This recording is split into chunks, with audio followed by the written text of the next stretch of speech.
He fell in with Captain Warren, Commodore of 3 men of war.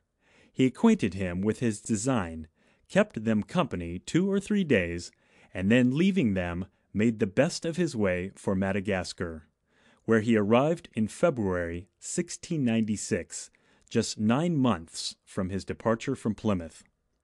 It happened that at this time the pirate ships were most of them out in search of prey, so that according to the best intelligence Captain Kidd could get, there was not one of them at that time about the island. Wherefore, having spent some time in watering his ship, and taking in more provisions, he thought of trying his fortune on the coast of Malabar, where he arrived in the month of June following, 4 months from his reaching Madagascar. Hereabouts he made an unsuccessful cruise, touching sometimes at the island of Mohilla, and sometimes at the Johanna between Malabar and Madagascar. His provisions were every day wasting, and his ship began to want repair. Wherefore, when he was at Johanna, he found means of borrowing a sum of money from some Frenchmen who had lost their ship, but saved their effects, and with this he purchased materials for putting his ship in good repair. It does not appear all this while that he had the least design of turning pirate, for near Mohilla and Johanna both he met with several Indian ships richly laden, to which he did not offer the least violence, though he was strong enough to have done what he pleased with them. And the first outrage or depredation I find he committed upon mankind was after his repairing his ship and leaving Johanna.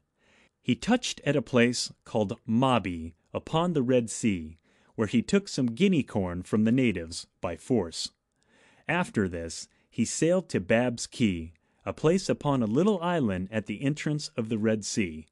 Here it was that he first began to open himself to his ship's company, and let them understand that he intended to change his measures, for, happening to talk of the Mocha fleet, which was to sail that way, he said, "We have been unsuccessful hitherto, but courage, my boys, we'll make our fortunes out of this fleet." And finding that none of them appeared averse to it, he ordered a boat out, well manned, to go upon the coast to make discoveries, commanding them to take a prisoner and bring him to him, or get intelligence any way they could. The boat returned in a few days, bringing him word that they saw 14 or 15 ships ready to sail, some with English, some with Dutch, and some with Moorish colors. We cannot account for this sudden change in his conduct, otherwise than by supposing that he first meant well, while he had hopes of making his fortune by taking of pirates, but now, weary of ill success, and fearing lest his owners, out of humour at their great expenses, should dismiss him, and he should want employment, and be marked out for an unlucky man, rather, I say, than run the hazard of poverty, he resolved to do his business one way, since he could not do it another. He therefore ordered a man continually to watch at the masthead, lest this fleet should go by them, and about 4 days later, towards evening, it appeared in sight, being convoyed by 1 English and 1 Dutch man of war. Kidd soon fell in with them, and getting into the midst of them, fired at a Moorish ship which was next him. But the men of war, taking the alarm, bore down upon Kidd, and firing upon him, obliged him to steer off, he not being strong enough to contend with them. Now he had begun hostilities. He resolved to go on, and therefore he went and cruised along the coast of Malabar. The first prize he met was a small vessel belonging to Aden. The vessel was Moorish, and the owners were Moorish merchants. But the master was an Englishman. His name was Parker. Kidd forced him and a Portuguese that was called Don Antonio, which were all the Europeans on board, to take on with him. The first he designed as a pilot, and the last as an interpreter.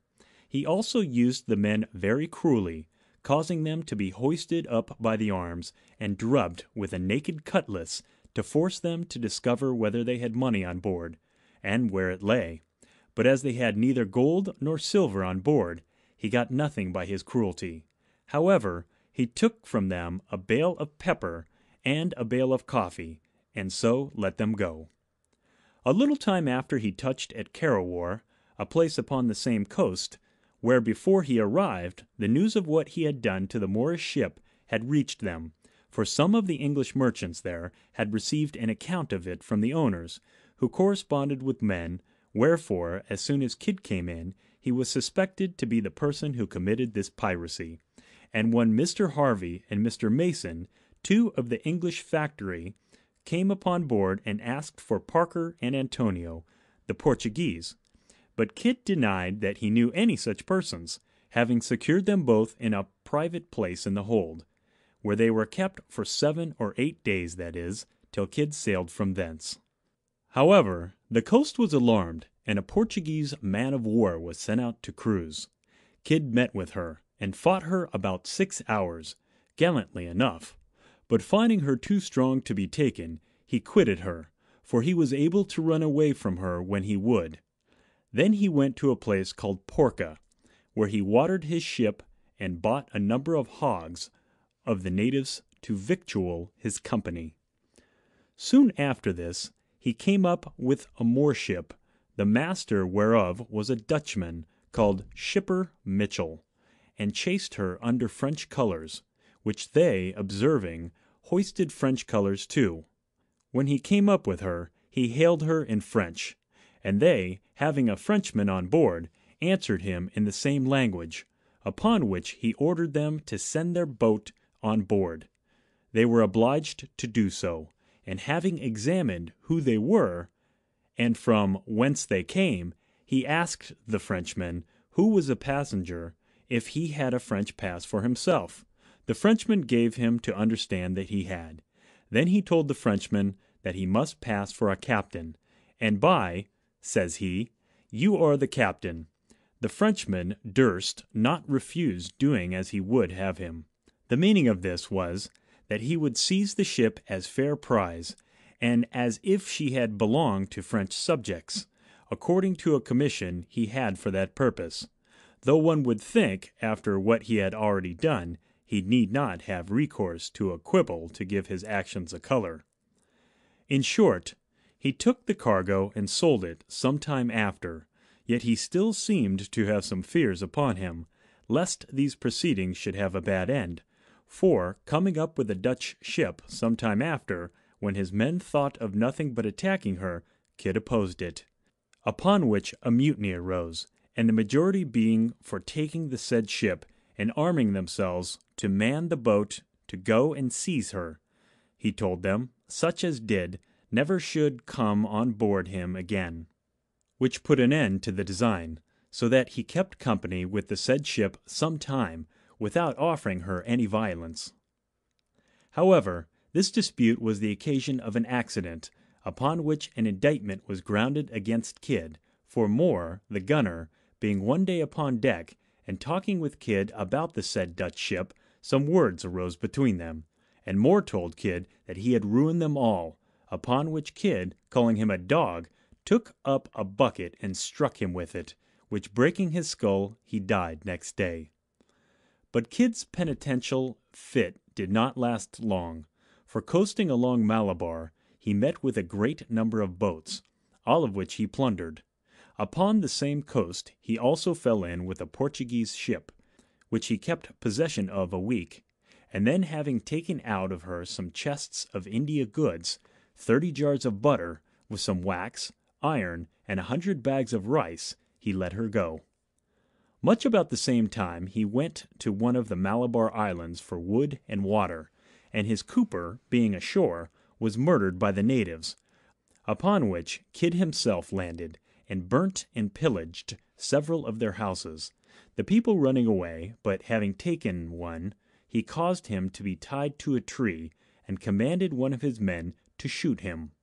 Then putting to sea again, he took the greatest prize which fell into his hands while he followed this trade. This was a Moorish ship of 400 tons, richly laden, named the Capt merchant, the master whereof was an Englishman, by the name of Wright, for the Indians often make use of English or Dutchmen to command their ships. their own mariners not being so good artists